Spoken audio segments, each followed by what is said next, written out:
ఇహలోక దుఃఖ బాధలలో నీవు నాతో ఉన్నావు.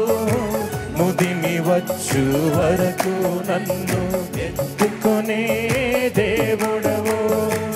నీవు కాక వేరే ఆశ నాకు లేనే లేదు. నీవు కాక వేరే ఆశ నాకు లేనే లేదు. నిత్యము నీపై ఆనుకొని నిశ్చింతగా సాగే పడదమ దగ్గరగా. నిత్యము నీపై ఆనుకొని నిశ్చింతగా సాగే. హల్లెలూయా హల్లెలూయా థాంక్ యూ జీసస్. హల్లెలూయా మరొకసారి హల్లెలూయా హల్లెలూయా.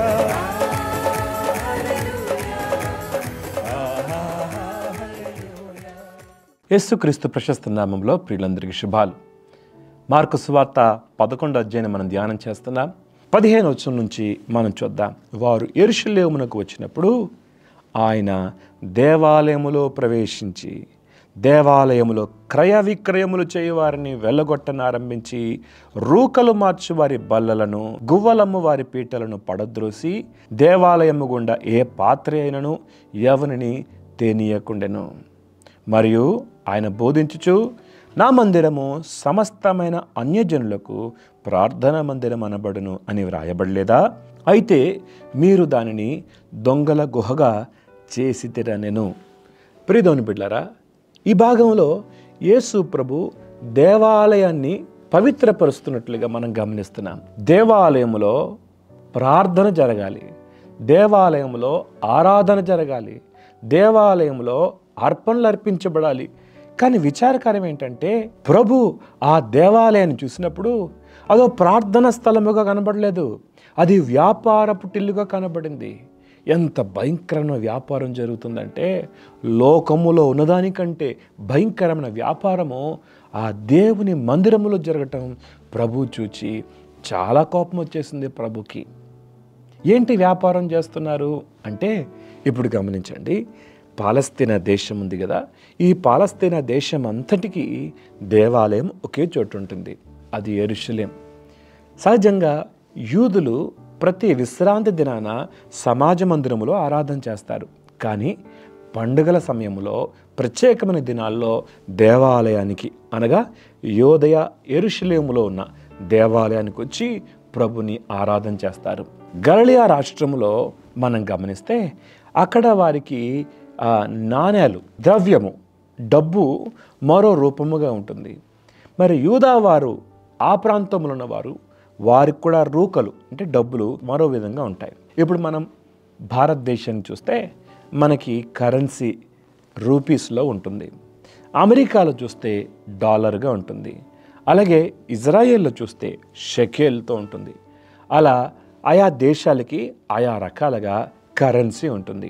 యెరూషలేములో వ్యాపారం జరగడానికి కారణం ఏంటంటే అక్కడ గలిలయ రాష్ట్రం నుంచి యూదేకు వచ్చేవారు, బాబు మీ గలిలయ డబ్బును ఇక్కడ తీసుకురాకండి, ఇక్కడ యోదయాకి మరో డబ్బు ఉంటుంది. ముఖ్యంగా యెరూషలేం కరెన్సీ వేరు కాబట్టి మీరు మనీ ఎక్స్చేంజ్ చేసుకొని ఆ డబ్బును తీసుకురండి అనేవాళ్ళు. ఇప్పుడు వారు గలిలయ నుంచి తీసుకొచ్చిన డబ్బు కాకుండా యెరూషలేములో వారు డబ్బులు మార్చుకోవాలి. ఇలా డబ్బులు మార్చుకునేటప్పుడు ఎక్స్చేంజ్ రేట్ చాలా డబ్బులు వెచ్చించి డబ్బులు తీసుకునేవారు. ఎంత మోసమో కదా, చాలా మోసం జరిగేది. అలా యెరూషలేములో సపరేట్ కరెన్సీ పెట్టుకొని ఆ కరెన్సీ, ఆ డబ్బును మార్పిడి చేయడానికి రూకలు మార్చేవారు ఉండేవారు. అంతేకాదు గొర్రెలు, మేకలు, పావురాలు ఇవి కూడా యాజకుడు ఆమోదిస్తేనే అవి అర్పణకు పనికొచ్చేవి. కాబట్టి ఈ యాజకులు ఏం చేసేవాళ్ళంటే, ప్రధాన యాజకులు, ఈ మత నాయకులు ఏం చేసేవారంటే అక్కడున్న వ్యాపారులతో కుమ్మక్కైపోయి దేవాలయంలో అర్పణలు అర్పించాలంటే, ఉదాహరణకి ఒక గొర్రెనో ఒక మేకనో అర్పించాలంటే యాజకుడు దాన్ని ఆమోదం చెప్పాలి. యాజకుడు దానికి ఆమోదం చెప్తేనే ప్రజలు వాటిని అర్పించాలి కూడా.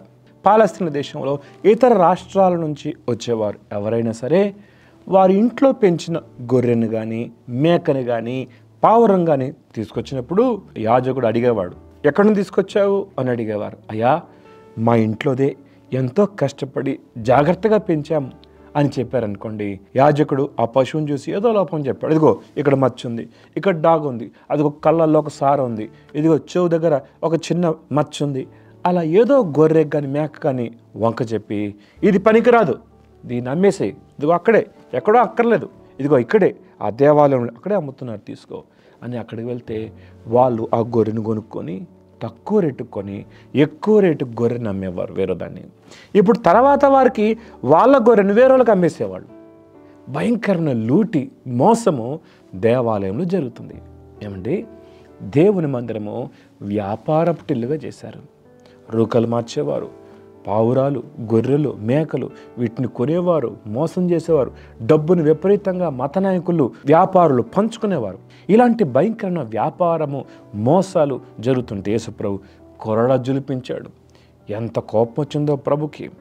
ఆయన అన్నాడు, నా మందిరము సమస్తమైన అన్యులకు ప్రార్థనా మందిరం అనబడును అని వ్రాయబడలేదా? ప్రార్థనా మందిరం ఉండవలసినది దొంగల గుహగా కనబడుతుంది. ఎంత భయంకరమైన లూటియా మీ దగ్గర అని ప్రభు వారిని గద్దించినట్లుగా మనం చూస్తాం.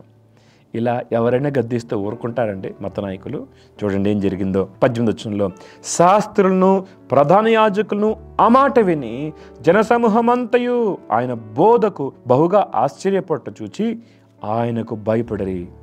ఆయనకి భయపడ్డారట. ఏంటి ఇట్లా మాట్లాడుతున్నాడు, మా తప్పులను బయట పెట్టేసేయంటి అని ఆయనకు భయపడి ఆయన ఎలాగూ సంహరించుదుమా అని సమయము చూచుచుండిరి.